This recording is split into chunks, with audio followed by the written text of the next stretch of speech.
What's going on, everybody? My name is Jake, and today we are going to look at some mixing techniques to help you get that bass sound that is so highly sought after. Everybody loves bass. Bass is the element that gives power to a mix. It's what balances out the high end, and did you know it even releases dopamine in the brain? In this episode, we're going to run through a list of ways that we can make your bass element stand out in a mix. How do we make the most of this element? How do we get the bass to sit nicely in the lower end of the frequency spectrum without sounding too muddy? We're going to take a look at two different categories for doing this. One based around making room for the bass, and the other will be based on adding and bringing out specific sonic characteristics. A common mistake that people will make with their bass is when it's not cutting through is to bring up the level. Chances are all this will do is make the mix more muddy and unbalanced. There are a bunch of techniques that we can implement to avoid this and still clear up the bass sound. So this is what we will be talking about today. Let's jump into it.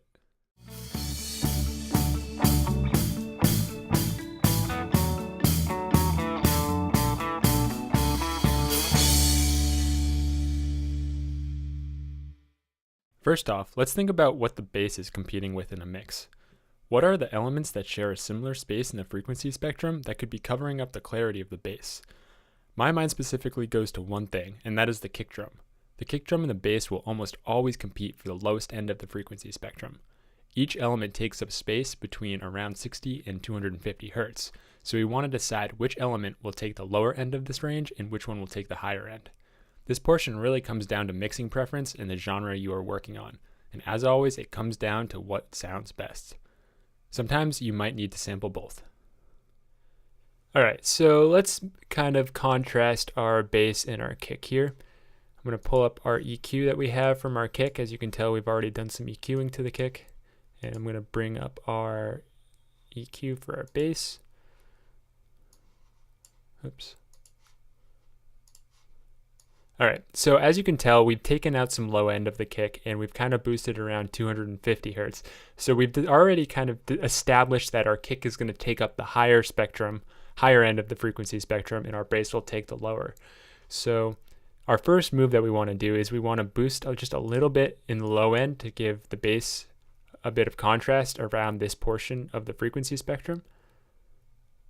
So what I'm going to do is I'm going to bring up our Q and bring up our gain a little bit. I'm going to start around 65 hertz, like I mentioned. So usually a good spot to start. And we're going to do a little bit of sweep in here, try to find the best frequency that's going to work for us.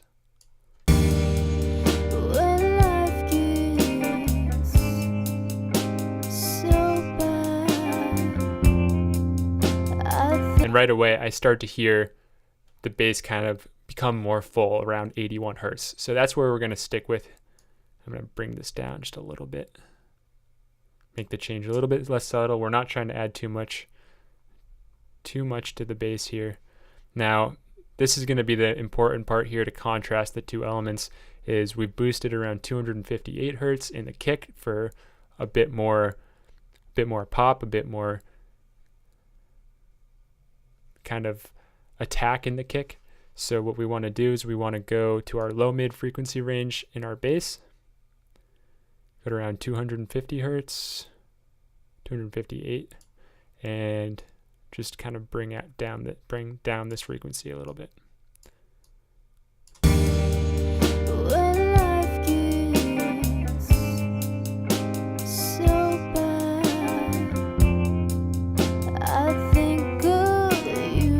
So without.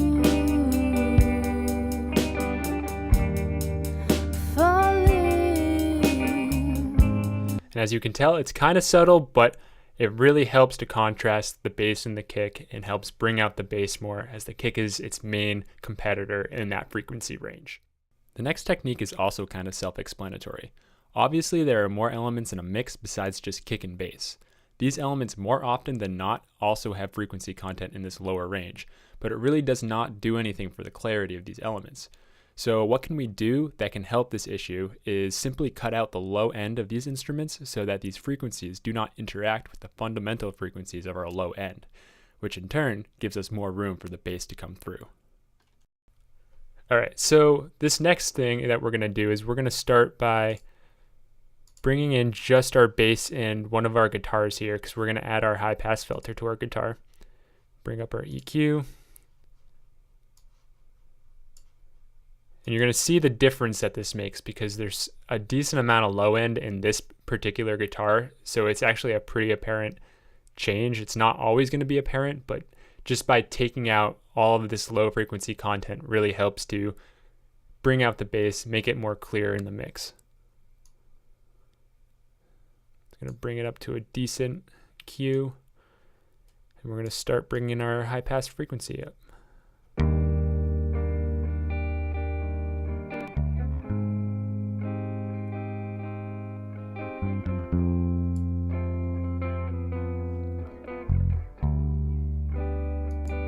So this is without it.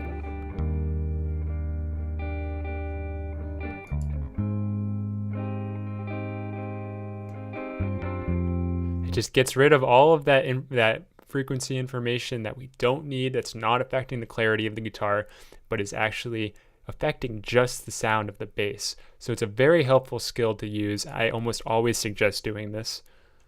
Let's bring it over to all of our guitars so that the change is even bigger.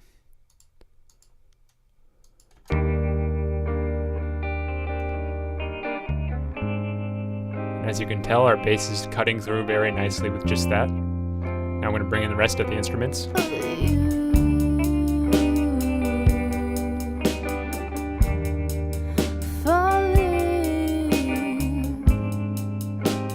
And already, just with these two techniques, you can hear our bass is coming through the mix more, and it has its own space, contrasted from the kick, contrasted from the guitars. One more method that helps to create space for the bass is panning.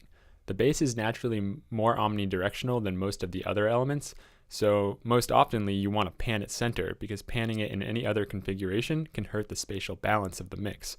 That being said, you should think about panning the other elements of a mix around the central pan, therefore literally providing more space for the bass. So this next one is also very easy, and it just adds to these last two techniques that we used, and that's just to pan essentially the guitars or the lead instruments of the mix. And what this does, as I said, is because the bass is so centralized and affects such a wide range of the spatial range of the mix, it's very helpful to leave that center and pan things around it. So we're going to bring our guitars to, let's say, around 53.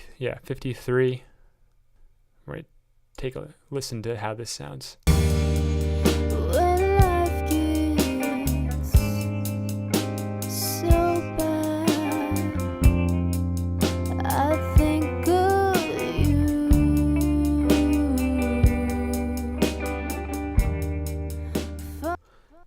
So hopefully by now your bass is cutting through the mix. However, if you're still having trouble, there are a few more options that you can utilize.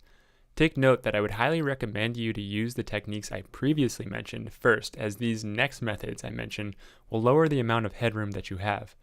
When you start adding content to your bass, you run the risk of muddying the other elements in the mix, so you really need to make sure what you are doing is of benefit. So this technique will involve shaping the frequency content by increasing certain frequency ranges. Now, I usually find that my goal with boosting frequencies in the bass is to bring out more definition, more specifically, increasing frequencies a bit higher in the frequency spectrum. You need to keep in mind that every bass element will be different, so there is no specific answer, but for starters, try around 300 Hz to 500 Hz, and somewhere around the low mid range. This will help to add more punch and drive to the bass. Small adjustments also go a long way here. If you find yourself needing to boost a lot to get the result that you're looking for, it's probably not worth the amount of headroom you are using to do so. So what we're going to do is pull up another EQ here. I'm going to pull up a different EQ for this adjustment. Now, like I said, I want to start looking around 300 to around 500 Hertz. I know we boosted our kick around 250 Hertz, so in terms of contrast, we do not want to boost anything too close to that, because we're going to be hurting the contrast, the EQ'd contrast that we just did. So we're going to start around, let's say 280, and we're going to start sweeping. I'm going to boost this up here. All right, let's see.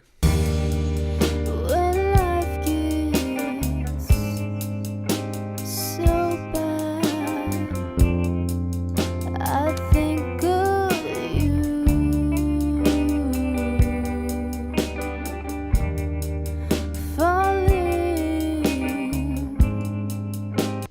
hear right there, it starts to bring out a bit more of the higher end of the bass and helps that cut through the mix more. And I think an adjustment such as that, I'm actually going to bring this down, is very beneficial if needed in the mix. Finally, if you still can't quite get the bass to sound the way you want, there is a last resort. This last resort is using an amp simulator to completely change the sonic character of the bass. If you find yourself at this point, you may need to scrap your recent adjustments and start from the beginning, because once you start changing the sonic character of the bass, your previous adjustments will most likely need to be changed as well. What I'm trying to do at this point is to create a more balanced sound where there is enough body, drive, and definition from the finger noise. Once again, this is a last-ditch effort, but it sometimes is necessary. So, if we're still having trouble bringing out the bass in the mix, there is this last option of kind of re-simulating the sound of the bass, changing the sonic character of this element. Now, in this particular mix, would be usually pretty happy with the sound of the bass. However, I will show you guys anyways how to do this portion. So I'm going to actually take out these plugins, because like I said, we do not want to add an amp simulator after our recent adjustments, because those recent adjustments may not apply anymore. So we're going to bring up our Sans amp, which is just a stock plugin for Pro Tools. And these 4 controls here are kind of the meat and potatoes of this plugin. This affects the low end, kind of adds distortion to the low end. This adds distortion to the low mids. This is the high mids, and this is the high end. So we want to try to focus around here to kind of bring out the higher end of the bass and kind of make it drive more and have it cut through the mix. So let's take a listen here.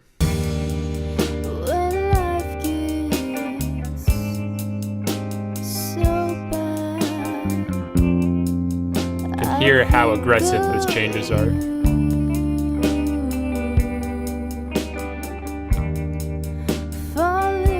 More finger noise. I'm taking out some drive to try to not add too much level and bring down the regular level.